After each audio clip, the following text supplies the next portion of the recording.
जी आपके सामने हमने पिछले पार्ट में नाउन के बारे में डिस्कस कर रहे थे। आपको पता है कि we have to learn how to put the words and the phrases together to make sentence. अब देखिए कि आपकी राइटिंग में या स्पीकिंग में सबसे इम्पोर्टेंट चीज जो है ना वो आपकी सेंटेंस कंस्ट्रक्शन है। हमारे पास हजारों लाखों वर्ड्स की वोकेबलरी हो, वो बेकार है जब तक हम इस पोजीशन में ना हो कि हम सेंटेंसेस बना सकें। तो हम ये सीखना चाहते हैं कि हमने सेंटेंसेस कैसे बनाने हैं, क्योंकि ये सेंटेंसेस आपने बनाने बनाने जब आ जाते हैं तो आपने फिर इनको यूज करना है लेटर राइटिंग में रिपोर्ट राइटिंग में, प्रेजेंटेशन में, ऐसे राइटिंग में, ट्रांसक्रिप्शन राइटिंग में, और हर तरह की जो है ना राइटिंग या स्पीकिंग में आपने सेंटेंसेस असल में बनाने होते हैं। तो अब देखिए हमने जब सेंटेंसेस बनाने, फिर पैराग्राफ्स भी बनाने हैं, फिर पैसेज बनाना है, तो अब हम नाउन को लेके चले थे। हम नाउन के सिलसिले में हम ये बात कर रहे थे कि नाउन जो है ना, अब आगे हम थोड़ा सा चलते हैं। नाउन जो है ना, किसी भी चीज का जो नाम होता है, नेम जिसको हम कहते हैं, उसको वो एक नाउन कहलाता है। अब there are the noun which we can see they have got certain shape, size and appearance. Such nouns are known as concrete noun. जैसे मैं कहता हूँ जी चेयर, मैं कहता हूँ टेबल, मैं कहता हूँ कार, मैं कहता हूँ जी टेलीविजन। इनकी कॉन्क्रीट फॉर्म है, इनको हम देख सकते हैं। लेकिन ऐसे नाउन्स भी हैं जिनको हम देख नहीं सकते। ऐसे नाउन्स को हम, और फिर भी हमने उनको एक नाम दिया हुआ है। मिसाल के तौर पे मैं कहता हूँ जी that person has got a lot of experience in this particular sort of field.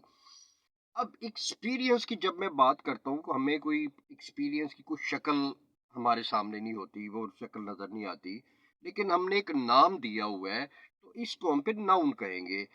Angel हैं, उनको हम देख नहीं सकते, और बहुत सारी ऐसी चीजें जिनको हम देख नहीं सकते। जैसे मैं कहता हूँ जी विजडम।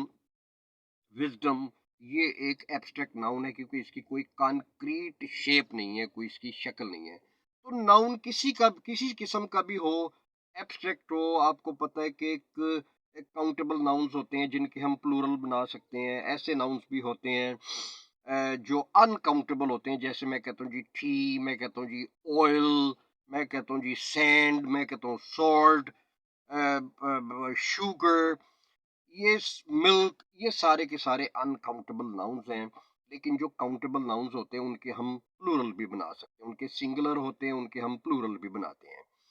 तो अब आप ये देखिए कि जब हम नाउन की बात करते हैं तो हमें, जैसे हम लास्ट टाइम डिस्कस भी किया था, फिर हमें आर्टिकल यूज करना पड़ता है just to tell whether the noun is definite और indefinite. If the noun is indefinite, मिसाल के तौर पे हमें कोई पता नहीं कौन सा नाउन है, हम या फर्स्ट टाइम उसको डिस्कस कर रहे हैं, वो इनडेफिनेट है, उससे पहले हम ए या एन लगाते हैं, और दी हम लगाते हैं किसी भी डेफिनेट नाउन से पहले। तो अब आप ये देखें कि नाउन जो है ना, किसी भी सेंटेंस की कंस्ट्रक्शन के लिए हमें नाउन तो चाहिए। अब नाउन के फंक्शंस दो होते हैं, वो एज ए सब्जेक्ट परफॉर्म करते हैं एक्शन, और एज एन ऑब्जेक्ट परफॉर्म करते हैं एक्शन। तो अब आप देखिए कि जब हम नाउन यूज करते हैं सेंटेंस कंस्ट्रक्शन में, एक तो हो गया नाउन। तो जब नाउन होगा तो फिर प्रोनाउन भी यूज होगा, क्योंकि नाउन को हम बार बार नाम नहीं हम लेंगे, we use pronoun. Pro mean होता है for, noun means noun. Word that is use for a noun is called pronoun. जैसे मैं कहता हूँ ही, शी, इट, ये सारे के सारे प्रोनाउंस हैं। अब इसके अलावा नाउन के रिलेटेड एक और चीज है कि हमें ये भी बताना होता है, क्योंकि आपको पता है वोकैबुलरी क्या होती है। The use of variety of adjectives and adverbs is precisely known as vocabulary. अब हमारे पास जितने अच्छे अच्छे एडजेक्टिव्स होंगे, जितने अच्छे अच्छे हमारे पास एडवर्ब्स होंगे, उतनी ही हमारी वोकैबुलरी होगी। अब आपको पता है कि नाउन किस किस्म का है। Just to add meaning to a noun we use word which is called adjective।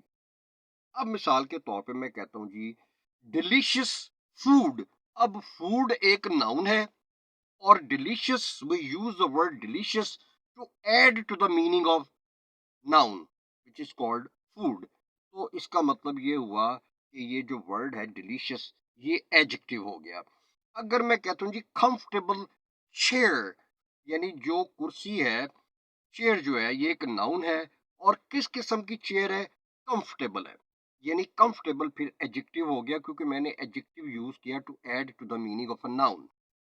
अब इसमें हमने जैसे लास्ट टाइम मैंने डिस्कस किया, we don't have to go for parrot learning, we don't have to commit the things to the memory, we have to understand the things, we have to thoroughly understand the things without any attempt at going for idealizing the things, or just to we don't have to go for